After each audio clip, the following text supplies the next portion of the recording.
Halo, assalamualaikum. Kembali lagi di channel Gonta-Ganti TWS ya. Kali ini TWS yang akan kita bahas adalah Mi Air2 SE. Sebetulnya saya udah pernah beli juga Mi Air2 ini. Mau di-review tadinya, tapi ternyata nasib berkata lain. Yang ini rusak, charging case-nya nggak mau ngecas sehingga si earphone-nya nggak ada powernya sebelah. Jadi bisa dikonekin asal dicolok si charging case-nya, tapi si earphone-nya nggak ngecas dan cuma yang kanan yang nyala bunyinya dengan baterai 40%. Udah saya coba komplain ke sellernya, kebetulan memang sudah lewat masa ini ya, masa proteksi dari e-commerce-nya atau marketplace-nya. Dan kata seller, nggak kata seller sih, saya chat nanyain garansinya gimana nih, rusak soalnya gitu, nggak mau ngecas. Nggak dibales pemirsa, padahal message-nya read loh, ada statusnya read loh. Sakit pemirsa digituin ternyata. Tapi ya sudahlah, mungkin kualat juga ya karena nggak beli yang resminya. Yang resminya itu Rp999.000, itu Rp699.000, lebih murah Rp300.000 memang. Pokoknya cukup tahu aja, saya nggak akan beli lagi di seller itu, nggak akan saya sebut sellernya apa. Tapi yang jelas nggak akan pernah saya kasih link pembelian ke seller itu ya di video-video saya. Rugi loh seller loh, ayo loh, nggak akan saya kasih link loh. Kita fokus sekarang ke Mi Air2 SE ya. Ini harganya Rp369.000. Beda di casingnya, kalau yang tadi kan dimasukin si tangkainya ke bawah gitu ya. Ini melebar ke samping, jadi semua bodinya masuk. Dan kalau ngelihat tulisannya Cina semua, paling saya bisa jelasin ini nih. Type-C, 48 gram, beratnya 5 volt 1 ampere, arus yang masuk. Dan Bluetooth-nya 5.0, 1,5 jam. Pengisian dayanya 10 meter, range dari koneksinya, Bluetooth-nya. Protokol yang disupport BLE, Bluetooth Low Energy, HSP, HFP, A2DP, RCP. Dan audio codec yang disupport SBC dan AAC ya. Tidak ada aptX di sini, tapi yang Mi Air 2 kemarin sih waktu di Huawei P30 Pro muncul apa ya? SWA gitu. Pokoknya ada high-res audionya, tapi bukan aptX, saya nggak tahu. Baru nemu tuh, saya lupa. SWA kalau nggak salah, tolong dikoreksi kalau salah ya.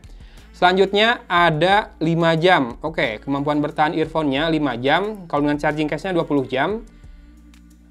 Nggak disebutin ya kapasitas baterainya berapa. Nanti kita lihat, siapa tahu ada di manualnya. Kita buka dulu ya. Ya, cara pengemasannya sama persis ya sama Mi Air 2 tadi. Dan juga buku manualnya sama persis. Bahasa Cina semua. Nggak ada text spec-nya di sini. Baterainya berapa mAh nggak disebutin ya. Cuma disebutin kuat bertahan 5 jam dan 20 jam. Dan nggak disebutin juga di volume berapa persen, itu klaimnya bertahan seperti itu. Dan juga dapat kabel charging USB Type-C ya. Oke, udah mantap kabelnya. Ya, ini dia peletakan di dalam kemasannya. Oke, desain dari charging case-nya lumayan unik. Mirip-mirip sama Eagle Liberty Buds 2 ya. Tapi beda sih. Ya, ini kayak kotak bedak banget seperti ini. Kalau ngelihat seperti ini ada hitam di sini, harusnya ini ada sensor infrared buat tahu lagi dipakai atau enggak ya, buat play dan pause-nya. Karena si output suaranya dari sini harusnya. Tapi nanti kita cek aja lah, biar pasti, biar yakin. Terus lubang hitam di sini juga saya nggak tahu apa, ventilasi udara atau buat suaranya. Mikrofonnya, kalau nggak di sini, di sini. Yang jelas di sini yang di bawah mikrofon. Mungkin ini adalah LED indikatornya ya. Dan pin magnetik buat chargingnya ada di dalam ya, 2 seperti ini, dan ini tulisan R di situ. Kanan kita taruh di mana? Di kanan, kiri di kiri, atau bisa dibalik nggak? Saya akan mau coba dulu, bisa dibalik nggak? Oh ya, ini bisa dibalik, tapi kurang pas. Udahlah, kiri di kiri, kanan di kanan ya. Seperti itu, dan langsung lampu indikator dari charging case-nya menyala ya. Kita tutup. Minimalis banget desainnya ya. Dengan bahan tentu saja dari polikarbonat dengan finishing matte ya. Oke, di sini semoga ada oh iya, ada nih. Kapasitas baterai dari charging case-nya 410 mAh ya. Tipikal lah sekitar segituan, 400-an mAh. Dan kita akan lakukan pairing test sekarang. Ya, biar adil tetap pakai Huawei P30 Pro ya. Dan kalau ngelihat di charging case-nya hanya ada colokan USB Type-C, berarti pairingnya dilakukan di luar charging case. Kalau yang satu lagi, yang nggak ada pakai SE, itu kan pairingnya di case-nya ya. Tekan rada lama di case-nya, kedip-kedip lampu di case-nya, baru pairing. Nah, ini kemungkinan harus dikeluarkan. Dan kita akan coba pairing.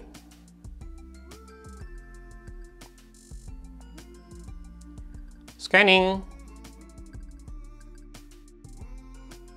Ya, Akhirnya berubah juga namanya, tadi hanya nama ID dari Bluetooth-nya, Bluetooth device-nya kayak MAC address gitu. Ya, betul ya berarti ya, dikeluarkan dari charging case-nya, ditunggu dan pairing. Oke, nggak muncul untuk high-res audio apa-apa yang versi SE ini. Padahal dia support AAC sama SBC ya. Sekarang kita akan headbang test dulu. Ini tipenya half in-ear ya, buat teman-teman yang nggak suka in-ear, mungkin ini bisa jadi pertimbangan. Tapi kita coba fittingnya dulu di kuping. Ini rada-rada, ya nggak terlalu mantap lah, beda sama yang full in-ear. Half in-ear, kita headbang test.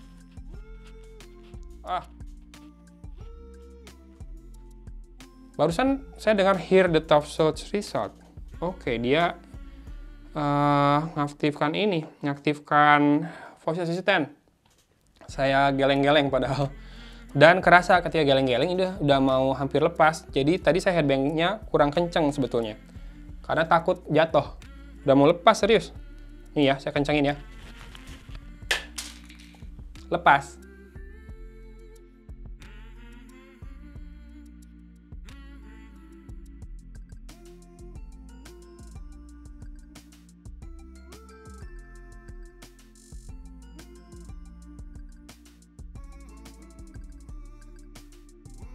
Ya, fittingnya memang kurang melekat di telinga dengan baik. Entah kalau pakai karet lagi, suka ada kan yang jual karet yang buat half in-ear gini. Serius, ini susah nyari posisi yang enak. Nah, segini udah enak nih. Saya akan tes suaranya dulu, tapi yang jelas saya udah rada kecewa ini masalah fittingnya. Karena ada yang half in-ear yang bagus fittingnya, kayak misalkan Tronsmart Onyx S ya. Memang harganya di atas ini, support aptX juga, tapi fittingnya jauh lebih enak dibandingkan ini. Ini susah banget buat bikin melekat di kuping dengan baik. Ayolah, show me you can do better than this. Kayaknya yang Mi Air 2 kemarin juga fittingnya malah lebih enak dibanding ini. Memang ini lebih murah sih. Saya rada males nih jadinya. Ya udahlah, kita tes buat lagu YouTube sama PUBG dulu ya. Oke, ternyata bisa ya chicken dinner dengan Mi Air TWS 2 SE ini. Dan tadi delay-nya sih kerasa ini ya, kerasa cukup minim. Saya close dulu karena tadi saya open mic sama timnya. Jadi saya sambil dengerin suara dari tim saya sambil ngomong juga. Dan delay-nya minim. Mungkin sekitar setengah langkah ya, padahal cukup ramai dekatan dengan teman-teman yang lain mainnya. Bagus kalau soal delay. Sekarang kita akan coba soal perekaman mikrofonnya. Saya udah install aplikasi recorder yang bisa pakai Bluetooth. Ini adalah suara dari TWS Mi Air TWS 2 SE ya, seperti ini. Harusnya sekarang suaranya berubah karena saya jauhkan suara si TWS-nya dari mulut saya. Saya akan kembali. Apakah ada perbedaan volumenya? Kalau ada perbedaan berarti betul ya dari TWS ini. Seperti itu suaranya, udah kentara bedanya dari ketika saya pakai mikrofon dari kamera ini. Gimana? Bagus nggak? Lanjut ke video streaming ya. Tadi saya nonton video YouTube pakai earphone ini, kerasa udah inline atau udah on point sama gerakan bibir dari si host YouTube-nya.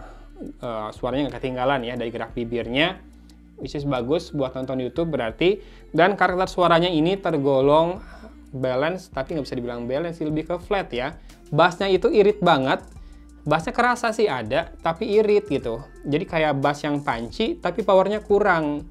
Jadi saya bingung bilangnya apa. Irit lah ya bassnya. Kemudian buat dengerin vokal, ini bagus banget. Jadi clear banget buat dengerin vokal. Buat dengerin treble, lumayan ada. Tapi saya berharap dengan bass yang irit, harusnya treble-nya lebih ngecering dong. Ternyata enggak, treble-nya cukupan aja, cukup mencering, tapi biasa aja. Dan sound stagingnya kerasa di sini sempit. Ya, nggak sempit-sempit banget, tapi lebih sempit dibandingkan TWS earphone kebanyakan yang pernah saya coba. Jadinya buat dengerin suara virtualisasi orang-orang yang ngomong yang harusnya rada jauhan, itu harusnya dekat banget. Virtualisasi kiri kanan sih udah lumayan kerasa ya, tapi yang jarak jauh dan dekat itu kurang. Dan seperti instrumen jadinya ya ada kurang juga karena dia nggak bisa menghasilkan staging yang luas di earphone ini. Jadinya saya bingung, buat basshead ini nggak masuk, karena biasanya kan harga 300 ribuan itu karakter penggunanya itu banyakkan yang bass head. Ini nggak masuk buat bass head, bagusnya buat dengerin vokal. Jadinya buat main game bagus karena suaranya flat, jadi kita bisa dengerin dengan natural, suara tembakan, suara langkah kaki di pasir tadi. Buat teleponan juga bakal bagus karena suaranya clear, flat, tapi buat dengerin musik juga bassnya kurang dapet, treble-nya juga biasa aja, bagusnya buat vokal. Jadi buat dengerin suara hasil rekaman paling bagusnya. Jadinya buat sebuah TWS earphone yang harusnya bagus buat musik, ini jangan dibeli. Bener, jangan dibeli kalau kamu pengen dengerin musik ya. Bukan buat musik ini jadinya. Buat main game masih boleh, delay-nya minim. Nonton video juga masih oke, suaranya natural, flat, buat vokal bagus. Tapi buat bass, buat treble kurang ya. Buat bass apalagi kurang banget. Jadi kalau kamu pengen dengerin musik yang asik di harga 300 ribuan, skip TWS ini. Kita akan coba TWS lainnya segera setelah ini, 300 ribuan juga. Makanya jangan lupa subscribe dan nyalakan juga lonceng notifikasinya ya, biar nggak ketinggalan video terbaru dari channel Gonta-Ganti TWS. Wah, jangan-jangan lama-lama beneran nih ganti nama. Jangan gonta-ganti HP udah ya, betul ya. Oke, gitu aja video kali ini dari Kota Cimahi. Aku pamit undur diri. Wassalamualaikum warahmatullahi wabarakatuh. Xiaomi nih TWS-nya kok gini sih?